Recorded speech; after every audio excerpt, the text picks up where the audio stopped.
¿Cómo están todos? Vamos a empezar con la segunda parte de este curso de SMED. ¿Cuál es el proceso de cambio de formato? Imagínense que estamos produciendo un artículo A, luego iniciamos el proceso de cambio, el cambio de utilajes termina y encendemos la máquina para hacer una corrida de prueba.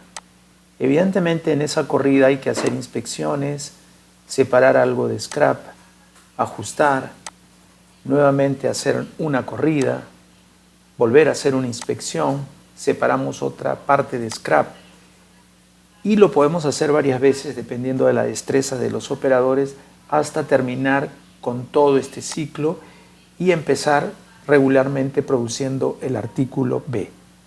Como ya habíamos adelantado, todo este tiempo es el tiempo que se emplea en el cambio de formato.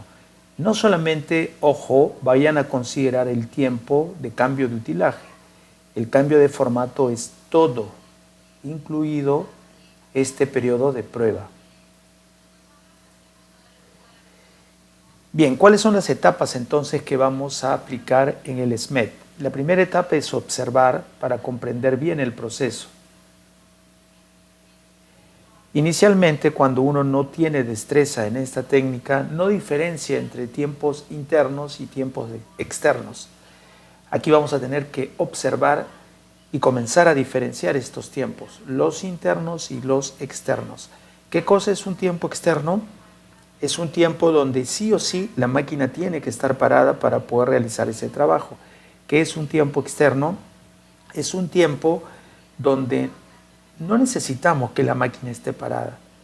Inicialmente tendemos a llevar todos estos tiempos durante la parada de planta y eso la hace innecesariamente larga.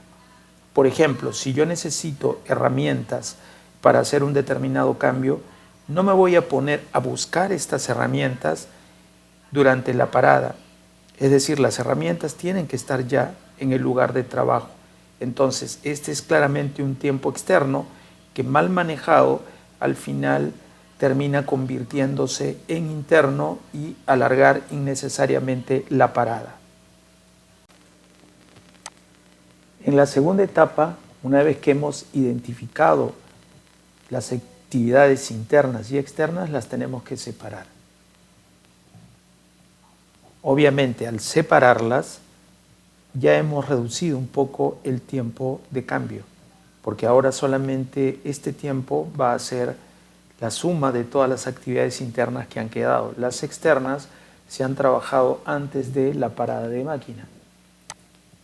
En la tercera etapa tenemos que reducir las actividades internas y al mismo tiempo reducir las externas para que en la medida de lo posible no nos tome tanto tiempo.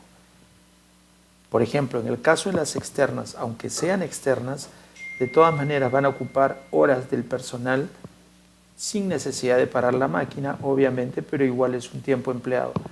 Así que nada nos costaría reubicar, por ejemplo, alguna de esas herramientas para que no sea tan difícil conseguirlas. Y con mayor razón si en este proceso reducimos también las actividades internas. Estas sí van a ser más sensibles al tiempo total de parada. En la cuarta etapa tenemos que refinar el proceso, es decir, tenemos que buscar la manera de cambiar algún utilaje de manera que todavía se pueda reducir más el tiempo interno. Para esto también se pueden usar algunos accesorios de empresas especializadas que trabajan en ese propósito. Y finalmente tenemos que estandarizar todo con el objetivo de que todos lo hagan de la misma manera como ha sido propuesto. Veamos esto de manera gráfica. Al inicio del trabajo se entiende que las empresas no diferencian mucho entre actividades externas e internas. Después de la primera etapa y en la segunda ya tenemos estas actividades identificadas y separadas, con lo cual ya hemos empezado a reducir el tiempo del cambio de formato. Luego, las actividades internas podemos reducirlas más aún tratando de convertirlas en externas. sin dejar de tratar de reducir estas externas también, como ya lo habíamos dicho. Finalmente, en ese proceso de refinamiento de la etapa 4, conseguimos reducir las actividades externas y reducir al mínimo las internas. En esta etapa de refinamiento también podemos hacer uso de empresas especializadas para poder mejorar nuestro utilaje y herramientas de manera que se puedan todavía reducir más aquellas actividades internas. Para eso vamos a ver un ejemplo más adelante. Y finalmente, cuando todo este proceso de optimización haya concluido, tenemos que estandarizar todo para asegurarnos de que esta práctica la hagan todos de la misma manera. Ahora vamos a ver cada paso con algo más de detalle. En la primera etapa, donde tenemos que estudiar el proceso, no se olviden de que tenemos que formar un equipo. El trabajo no es corto, hay que tomarse su tiempo. Entonces hay que fijar algunos roles, por ejemplo, el experto en la herramienta SMED, cuya función sería la de dirigir al personal integrante del equipo en toda la metodología del SMED. ¿Esto qué aporta? En realidad el objetivo es que no se saltee ninguna etapa y de esa manera se pueda concluir el proyecto con éxito. Otro rol es un responsable de la actividad que está directamente implicado en el cambio, es decir, domina el cambio, lo ha hecho desde siempre y su experiencia siempre va a ser muy provechosa. Y por lo general es una persona de la parte de procesos o de mantenimiento. ¿Qué aporta? Él es el que va a coordinar y proporcionar los medios que se necesitan para poder optimizar esta actividad. Y finalmente están el resto de personas implicadas en el cambio, ¿no? Algunos de mantenimiento, otros de operaciones. Su función es precisamente realizar el cambio. ¿Y qué aportan? Aportan su experiencia y conocimiento en ese proceso. Durante ese proceso de estudio, recuerden, hay que formularnos las siguientes preguntas. ¿Cómo sujeta o retira el operador el utilaje o las herramientas? ¿Cómo se colocan en su posición correcta? ¿Cómo se ajusta este utilaje? ¿Cuál es el proceso de medición para comprobar de que está puesto de manera correcta? ¿Cuánto dura este tiempo? ¿Cuál es el proceso de liberación? ¿Cuánto dura este proceso? Y de esa manera vamos a poder ir separando las actividades externas de las internas, inclusive tener una idea de cuánto toma cada una. En la etapa de separación, estas actividades deben tratarse para tomar dos opciones, o convertirlas en actividades externas o reducir el tiempo todo lo que sea posible. Las actividades externas, ya saben, son aquellas que se hacen sin necesidad de tener la máquina parada. Y al reconocer algunas de estas externas que todavía están como internas, vamos a poder reducir el tiempo del cambio de formato, tal y como se está mostrando en el dibujo del lado derecho. Entonces, al separarlas, las externas ya no van a impactar sobre el tiempo total del cambio de formato. Aquí les voy a brindar algunos ejemplos de cómo pueden separar algunas actividades que inician como internas, pero que en el fondo se pueden transformar a externas. Por ejemplo, la planificación del cambio, cualquier representación gráfica, preparación de la documentación, aprovisionamiento de herramientas y utilaje, aprovisionamientos de medios de medición, aprovisionamiento de material y fluidos, etc. También recuerde que la sustitución implica transformar todas las actividades internas que se puedan en externas, porque las internas son las que golpean directamente al tiempo de cambio. Finalmente, en las actividades de mejora, lo que vamos a hacer es reducir todos los tiempos internos y todos los tiempos externos tanto como se pueda.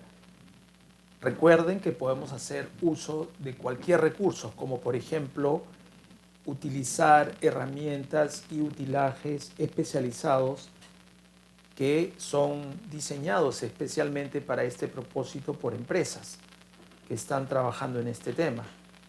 O inclusive también cabe la posibilidad de que ustedes modifiquen su producto de manera que faciliten a través de este nuevo diseño el que el cambio se haga más rápido. Recuerden que en las carreras de Fórmula 1, las llantas que antes tenían 5 pernos, que se bajaron a 4, finalmente ahora solo tienen 1. Encima, el perno que ajusta, el único perno que ajusta la llanta, está instalado como si fuera parte de la llanta. Entonces es muy fácil colocar la llanta y ajustar ese perno. Que hubo ahí un cambio en el diseño del producto, es decir, de la llanta que se quería cambiar. Todo con el propósito de ahorrar tiempo. Bien, ahora vamos a ver un ejemplo de una empresa japonesa que visité hace algunos años, que es especializada en hacer algunos artículos que pueden ser empleados para reducir tiempos en los cambios de formato. Antes les voy a mostrar algunos detalles de lo que van a ver en este video. Todos ustedes saben que, por ejemplo, en el caso de los filtros prensas, tienen sendos espárragos que si ustedes quieren desmontar el filtro para hacer una limpieza rápida previa a un nuevo lote de producción, tendrían que sacar todas las tuercas que tiene este filtro prensa. Y en la mayoría de los casos tienen que recorrer grandes distancias, con lo cual eso tarda mucho tiempo, ¿no? Más o menos como a veces han visto en estos concursos de reality, donde adrede colocan pernos en espárragos muy largos para ver quién lo hace con mayor rapidez. Bien, en este caso la empresa japonesa lo que ha diseñado es una tuerca rebatible que tiene a su vez una pequeña tuerca encima, y entonces cuando ustedes quieren sacar la tuerca no necesitan recorrer todo el espárrago, simplemente aflojan la tuerca que tiene encima de la tuerca principal, esta se desmonta, pueden hacer lo que quieran y después colocarlo de la misma manera. Veamos para que ustedes puedan ver este detalle.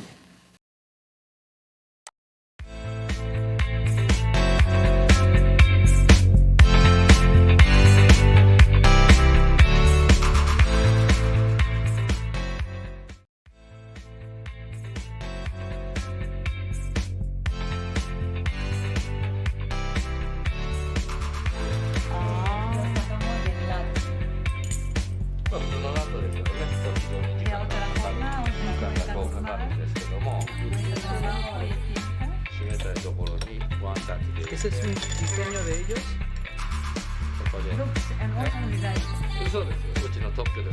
Tiene patente.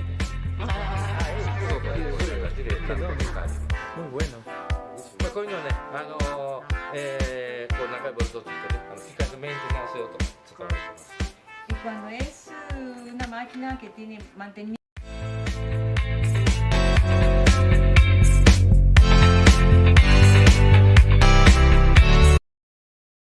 Continuemos hablando de la mejora.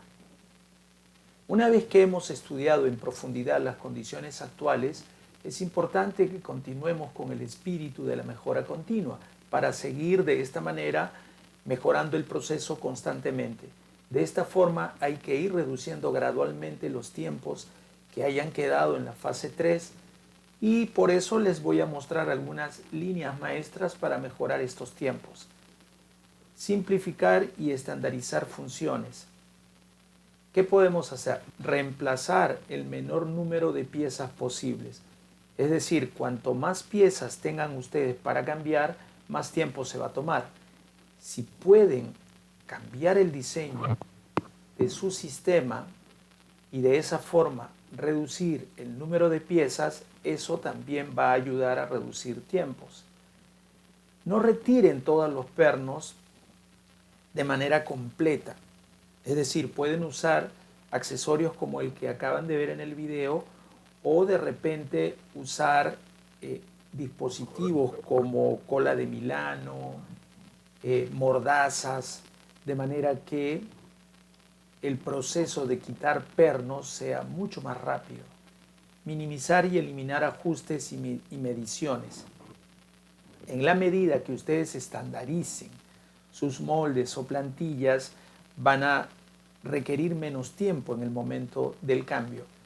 He visto en algunas compañías que para cambiar un molde tienen que sacar el molde, luego retirar el premolde del molde que acaban de retirar y montarlo sobre el nuevo molde para luego volverlo a colocar en la inyectora. ¿Qué pasa si ustedes ya tienen otro juego de premolde montado en el nuevo molde? Simplemente se estarían evitando un paso, con lo cual estarían ganando mucha más rapidez en el cambio de formato. Y si se trata, por ejemplo, de regular transportadores y ese tipo de cosas, usen gestión visual mostrando marcas para que de una vez el operario o la persona que está haciendo el cambio se vaya a la posición correcta sin necesidad de estar haciendo mediciones de comprobación, o en el mejor de los casos pueden colocar topes. Eso también ayuda a reducir tiempo. Sigamos con más recomendaciones, en este caso para mejorar los tiempos internos. ¿Dónde podemos eliminar tiempos de ajuste? Eso es algo que tenemos que preguntarnos siempre. Los ajustes son los responsables del 50 a 70% del tiempo total en los trabajos internos. Se puede requerir algunos ajustes iniciales, pero se deben eliminar los ajustes repetitivos y la recolocación. Recuerden, no conviertan los ajustes en un proceso estándar. Reducir el tiempo de preparación interna mediante la mejora de las operaciones. Las preparaciones internas que no puedan convertirse en externas deben ser objeto de mejora continua y un control continuo. Continuaremos brindando más ideas. ¿Cómo podemos hacer la mejora? Pues con mucho ingenio y experiencia. ¿Qué debemos eliminar? Ya dijimos, los ajustes. ¿Y qué podemos utilizar para reducir o eliminar esos ajustes? Si solo lo queremos mejorar, podemos usar atornilladores automáticos. Podemos también combinar, es decir, no hacer las cosas con una sola mano. Podemos usar las dos manos. Reorganizar, estandarizando herramientas. Simplificar, usando guías, conectores rápidos, topes. También podemos mejorar los elementos internos mejorando los equipos. Todas las medidas tomadas a los efectos de reducir los tiempos de preparación se han referido hasta ahora a las operaciones o actividades. En este punto vamos a remarcar lo que habíamos comentado antes, nos vamos a enfocar en el equipo. Organizar la preparación o las preparaciones externas y modificar el equipo de manera que se puedan seleccionar distintas preparaciones o cambios de manera asistida o guiada. Modificar la estructura del equipo o diseñar técnicas que permitan la reducción de la preparación o cambio y el proceso de puesta en marcha y liberación. Incorporar a las máquinas y o equipos dispositivos que permitan fijar la altura o la posición de los elementos como troqueles, plantillas, mediante el uso de sistemas automáticos. En resumen, iniciamos en una etapa donde en realidad no teníamos muy claro qué eran actividades internas y qué eran actividades externas. Simplemente había muchas externas todavía manejadas en la fase interna, es decir, cuando la máquina ya estaba parada, y eso nos hace perder efectividad y nos dilata más el tiempo de parada durante un cambio de formato. En la fase 2 y después del estudio que se hace en la fase 1, identificamos y separamos las actividades internas de las externas, quedándonos solamente con las que son estrictamente internas. Entonces ya en la fase 2 hemos reducido un poco el tiempo de cambio de formato. En la fase 3 lo que hacemos es estudiar las actividades internas y tratar de seguir pasando con algunos ajustes o algunas mejoras sencillas, algunas actividades internas a externas. Entonces, en esa fase de transferencia todavía podemos reducir más el tiempo de cambio de formato. Y en la última etapa de mejoras podemos hacer uso de todos los accesorios o técnicas que han sido creadas por empresas especializadas, de manera que haciendo esas modificaciones, tanto en mi proceso, en mis herramientas, mi utilaje y a veces hasta en el producto, reducir aún más el tiempo interno, ¿no? Con lo cual habremos conseguido reducir significativamente el tiempo de cambio de formato. Bien, recuerden que en la última etapa hay que estandarizar. Debemos estandarizar el arranque del equipo después del cambio utilizando todas las herramientas que tengamos disponibles para la estandarización. Tenemos que capacitar a los empleados sobre esos estándares, de manera que podamos asegurarnos de que esa práctica no se va a perder en el tiempo. Tenemos que incluir directrices y puntos clave, sobre todo los críticos, relacionados con seguridad, calidad, dentro de estos estándares. También tenemos que hacer un control y seguimiento, realizar mediciones de estos cambios para asegurarnos de que efectivamente se están reduciendo y hemos pasado ya de un nivel 1 a un nivel 2 mucho más breve. Tenemos que también, si es posible, instalar sistemas antierror o sistemas Poka-Yoke para eliminar errores de ajustes y de esa manera minimizar los riesgos. Fomentar el trabajo estándar siempre es lo único que nos va a permitir mantener esta situación de manera permanente. Veamos cada cierto tiempo si lo que se consiguió en un momento se sigue repitiendo, ¿no? De no ser así, entonces hay que revisar por dónde se perdió esa práctica. Y ahora vamos a ver una dinámica para que ustedes, observando un cambio, que es un ejemplo real donde yo participé, y quisiera que ustedes me hagan llegar sus observaciones en el último webinar, no el que vamos a hacer este lunes, sino en el próximo, de manera que yo esté seguro de que ustedes han comprendido lo que estaba transmitiendo en esta clase. Es decir, observen bien lo que ocurre en este cambio, que es el inicial, donde las prácticas todavía no han incluido conceptos de SMED, y ustedes me van a decir a simple vista dónde hay errores y dónde podemos mejorar. Les informo, muchachos, que el video no lo voy a adjuntar a este video que solo tiene la clase, pero lo voy a colgar en la plataforma para que ustedes lo puedan visualizar desde ahí.